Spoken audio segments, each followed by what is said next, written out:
Bon, après une beaucoup trop longue absence, me revoici avec une dégustation et puis, en fait, aucune excuse comme d'habitude, à part la paresse, mais j'ai lu quelques trucs récemment et j'avais envie de m'exprimer sur quelque chose.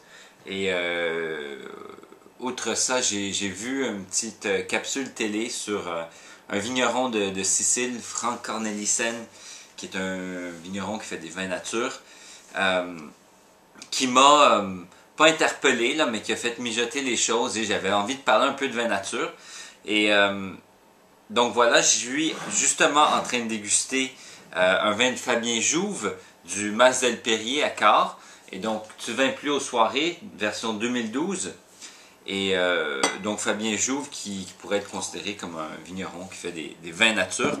Et donc voilà, on est en plein dans le vif du sujet, donc ça faisait bien le sujet et le vin qui correspondait au moins un petit peu. Donc, qu'est-ce que je voulais dire? Donc, pour moi, d'abord, qu'est-ce que c'est un vin nature? Donc, c'est un vin qui est sans intrants, si on veut, donc dans lequel on ne rajoute rien ou presque rien. Donc, des levures indigènes, donc les levures qui poussent sur des raisins ou qui se déposent sur des raisins, je devrais dire. Évidemment, pas d'acidification, pas de manipulation dans les chais. Généralement, c'est des vignerons qui ont un très grand respect de l'environnement et du terroir, donc ils vont être soit en bio ou en biodynamie, et qui vont essayer de faire le vin le plus naturellement possible, de la façon la plus simple possible jusqu'à un certain point, et jusqu'à possiblement mettre aucun soufre pour protéger le vin ou un tout petit peu. Alors, ce qu'il faut savoir, c'est que c'est bien beau, le vin ne se fait pas tout seul, il y a certainement beaucoup d'éléments contenus dans le raisin qui peuvent faire fermenter le vin, qui peuvent amener le raisin à se transformer en vin, mais ce qui est certain, c'est que l'intervention humaine est absolument cruciale. Et donc, je ne dis pas qu'on ne peut pas faire des vins de façon naturelle, au contraire, mais quand on travaille sans soufre, sans aucun intrant, en ajoutant absolument rien, c'est comme si on conduisait sur un pont et qu'il n'y avait pas de garde-fou sur le côté. Autrement dit, on ne peut pas faire d'erreur, sinon on tombe en bas du pont. Donc le vin part en vrille, le vin va être déviant, va avoir des défauts.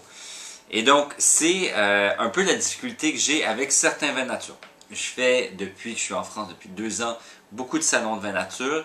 Il y en a beaucoup que j'adore, ou quelques-uns que j'adore, je devrais dire, mais honnêtement, plus souvent qu'autrement, c'est imbuvable.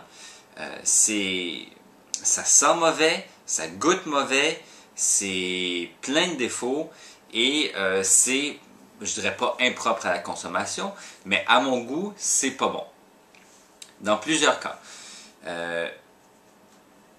Il y a des vignerons qui réussissent, quant à moi, à faire la part des choses. Donc, si on regarde un petit peu, là, le vin nature, certains disent que c'est une mode. Je pense pas que c'est qu'une mode, mais je pense qu'il y a un phénomène de mode dans ça. Il y a une raison pourquoi quasiment tous les bars à vin qui ouvrent à Paris se revendiquent bar à vin nature. Parce que c'est populaire, c'est à la mode. Les gens commencent de plus en plus à s'intéresser au vin, à boire du vin, surtout là, les 20 ou 25-30 ans, et ne connaissent pas nécessairement le vin. On leur fait goûter du vin nature, on leur dit ça c'est bon parce qu'on est propriétaire d'un bar à vin nature, et les gens apprennent, ok, ouais, peut-être la première fois ils ne trouvent pas ça terrible, ils s'habituent éventuellement aux déviations que le vin peut avoir, et viennent à trouver ce vin-là normal et à penser que ça c'est le bon vin. Alors, ça, c'est où j'ai un petit problème. Dans le sens où on peut aimer les vins nature, et il y en a certains que j'aime, comme je disais, mais faire une genre d'éducation aux gens pour que plusieurs consommateurs pensent que le vin nature, c'est ça le vin, c'est là où j'ai un petit problème. Parce que de la même façon que ce qui était la mode il y a 15-20 ans, c'était de faire des vins hyper concentrés, hyper extraits, hyper boisés.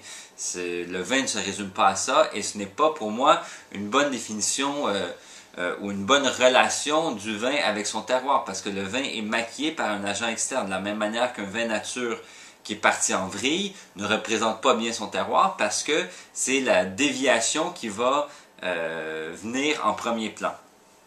Je vais vous donner un exemple concret de ce qui m'agresse dans ce phénomène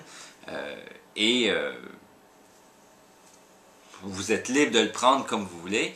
Donc je me rends chez un caviste à Paris, un caviste très réputé, très connu, où j'ai l'habitude de me rendre, où il y a un des conseillers que je trouve très plaisant, qui me conseille généralement des bons vins. Souvent j'achète 2-3 bouteilles que je veux et je lui demande de m'en conseiller une ou deux.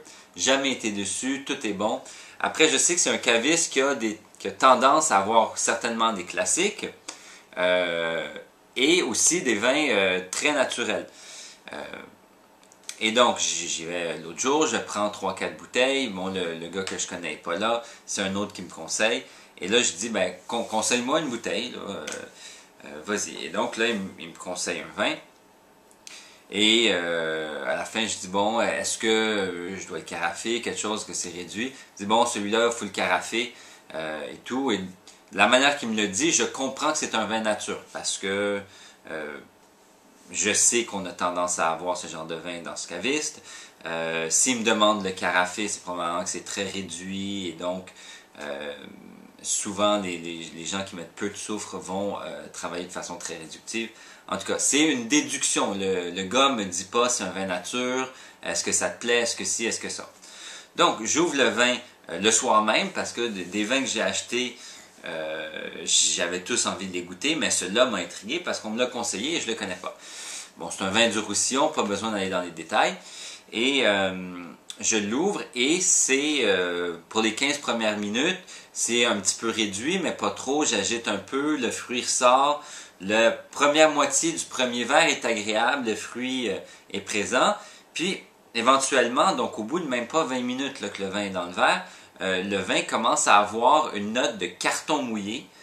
Moi, c'est le lien que je peux faire avec l'arôme et le goût que je retrouvais. Et c'est pas super agréable. J'essaie de m'en servir un deuxième vin, de bien l'aérer et ça s'empire.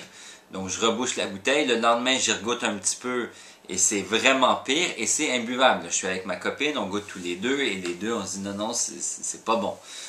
Donc là, je me dis ok, c'est bon. Je vais retourner chez le caviste et j'étais surtout curieux de savoir c'était quoi le défaut qu'il y avait dans le vin. J'aurais été prêt à rentrer chez moi si on m'avait juste dit « Ah oui, bon, c'est un vin nature, il y a tel élément », parce que j'arrivais pas à savoir c'était quoi. C'était ni de l'oxydation, ni quoi que ce soit que je connais comme défaut. Et donc, j'étais curieux.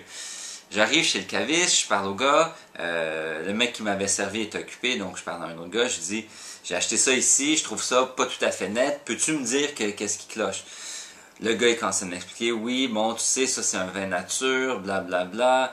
Il commence à me faire la grande explication. Là, je dis, bon, mais regarde, je suis sommelier, donc je connais un peu ça, sans prétendre que je connais tout. Saute-moi les petits détails, autrement dit, je veux juste savoir qu'est-ce qui cloche avec ce vin. Fait que là, il va voir son boss. Le directeur du caviste arrive avec 3 verres. Là, il me dit « Ah oui, comme ça, vous êtes caviste. » Donc, tout de suite, avec un ton agressif, genre « Ah, toi, t'es caviste, tu connais tout, donc voilà. » Et on goûte le vin tous les 3. Là, je regarde le préposé qui m'avait parlé, le conseiller que j'avais déjà vu quelques fois, qui est sympathique. Et je lui dis « Moi, je trouve qu'il y a quelque chose qui ne va pas. Qu'est-ce que tu en penses? » Et il n'ose rien dire. Et là, il y a le patron qui vient, qui goûte, qui dit « Il n'y a rien qui ne va pas avec ce vin-là. C'est superbe, c'est excellent, blablabla. C'est probablement le meilleur vin nature qui se fait en France aujourd'hui. Il n'y a rien à reprocher. » Je dis « Ok, bon, c'est peut-être un très bon vin, mais il y a une note qui, pour moi, le cloche, qui ne va pas. Dites-moi, qu'est-ce que c'est? » Il dit « Oui, mais vous savez, les vins nature, il faut le boire d'une certaine façon.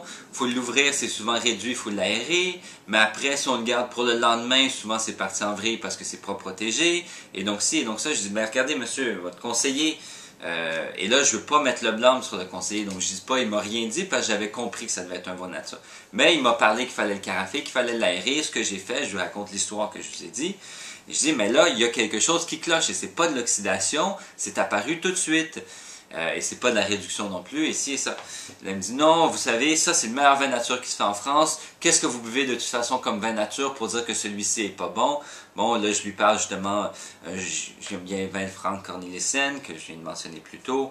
J'aime bien ci, j'aime bien ça, j'aime bien ci, j'aime bien ça. Il a dit, bon, regardez, on va pas s'ostiner, prenez une bouteille, on n'est pas à une bouteille près, blablabla. Et là, il insiste 4-5 fois sur le fait qu'il me fait un privilège de me remplacer la bouteille. Je rentre chez moi, je regoute le vin le soir d'après, et la nouvelle bouteille. Et là, c'est hyper réduit, donc je le mets en carafe. Donc réduit, ça a besoin de beaucoup d'aération. Je l'agite. Finalement, la réduction partira jamais. C'était beaucoup trop réduit, il n'y avait rien à faire. Et donc, c'était encore, cette fois-ci, buvable, mais bon, un vin réduit, tous les arômes sont mutés, on sent rien, c'est pas superbe, quoi. Et donc, l'attitude de ce caviste, qui se revendique caviste nature, de vin nature principalement, ou qu'on sait un caviste qui fait surtout du vin nature, qui est agressif dès qu'on remet en question le fait qu'il vend un vin nature à quelqu'un sans au préalable savoir que j'étais consommateur, qui pouvait être un peu averti et comprendre le tout, et qu'après qu'il me donne de la merde parce que j'ai pas aimé son vin en me disant que ça c'est le meilleur vin nature en France, j'ai un gros problème avec ça. Et donc voilà, pour en avoir le cœur net, mes quelques problèmes avec les vins nature de ce temps-ci, c'est la mode. Je sais qu'à Montréal, et sans vouloir catégoriser, là, mais les hipsters qui se mettent à la mode du vin. Bon, désolé de l'interruption, j'ai été trop long, la caméra n'a plus de batterie, ça a coupé. Donc, tout ça pour dire que j'ai une dent contre certains vins nature et surtout ceux qui en font la promotion un peu pour profiter de cette mode. Et je le répète, je ne crois pas que le vin nature c'est qu'une mode. Je crois qu'il y a vraiment quelque chose derrière, mais je pense qu'il y a un effet de mode et qu'il y a beaucoup de gens qui en profitent. Autant des vignerons qui font un peu n'importe quoi et qui essaient de le vendre souvent beaucoup trop cher et que c'est même pas bon. Et des cavistes, des sommeliers, des bars à vin qui essayent de profiter de ça et de vendre du vin simplement parce que c'est du vin nature, pas parce que c'est bon.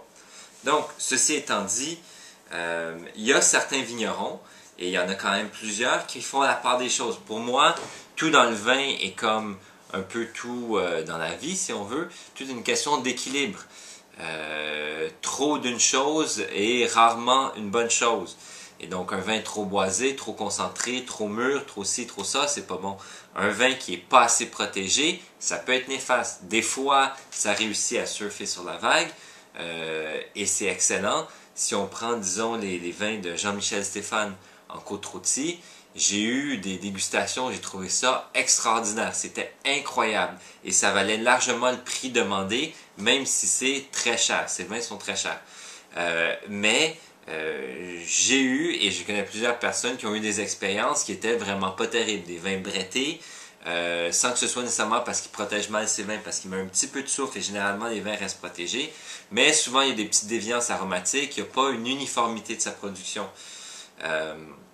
Mais il y a d'autres producteurs, si on pense peut-être à Thomas Picot, j'en ai souvent parlé, c'est un vigneron qui, lui, je pense pas qu'il se revendiquerait nature, mais il n'en parlerait pas, c'est pas un argument commercial en tout cas pour lui, mais fait partie d'associations de vin nature, souvent il est dans des salons de vin nature, et il fait des vins extraordinaires qui sont stables. Chaque fois que j'ouvre une bouteille, j'en ai sûrement bu plus que 12 bouteilles de ces vins à date. Jamais eu aucun problème, aucune déviation parce qu'il a pris les bons côtés du vin nature, il a fait la part des choses, il met un peu de soufre, il travaille super fort aux vignes, il donne des raisins superbes. Le moindre raisin pourri quand tu fais du vin nature, c'est pas terrible parce que tu les protèges pas beaucoup tes vins. Mais lui protège quand même un peu, met un petit peu de soufre ici et ça. Olivier Rivière, un peu la même chose, qui a travaillé en Bourgogne, dans un domaine dont je ne me rappelle plus le nom, qui faisait des vins nature, et quand il a parti son propre domaine dans la Rioja, a pris les bons côtés et laissé les côtés un peu dangereux du vin nature. Et donc, ça en vient un petit peu à notre Fabien Jouve. Hein? Et Fabien Jouve fait des vins, Mas del Perrier, son domaine, fait plusieurs cuvées, dont la Pièce, les Acacias, la Roque, et puis les Escures, qui sont ces vins plus classiques, si on veut, issus de parcelles différentes et tout ici, qui sont, donc on est à Cahors, c'est du Malbec, et je ne suis pas un fan de Cahors ou de Malbec en général, mais là, ici, on a un soyeux, on a une finesse dans ces vins que j'ai jamais vu personnellement à Cahors. Donc, deuxième fois que la caméra s'arrête à cause du manque de batterie, on va wrap it up assez vite. Donc, Fabien Jouve, je vous ai parlé de ses cuvées plus classiques, fait aussi des vins à boire jeune, des vins sur le fruit. Et donc, on a ici du vin plus aux soirées, qui est à base de Cabernet Franc, je ne me rappelle pas, c'est des 2012, hein, donc c'est des vins faits jeunes, à boire sur le fruit, simple, et c'est fait pour ne pas se casser la tête. Et c'est très bon. Il y a aussi, là, il y en a quelques autres, il fait le vin qui râpe, il fait Omar m'a abusé, et il fait You Fuck My Wine, donc avec des cépages différents. Et donc, ce qu'on se rend compte, c'est ouvert depuis hier, le vin est encore stable, c'est fruité.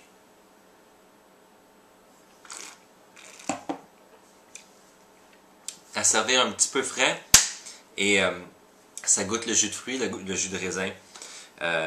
Super bon comme ça. Les vins de Fabien Jouve à apprécier chacun dans ses différentes facettes. Donc les vins à boire jeune, et il y a aussi des vins de garde, des vins un peu plus sérieux, un peu plus classiques si on veut.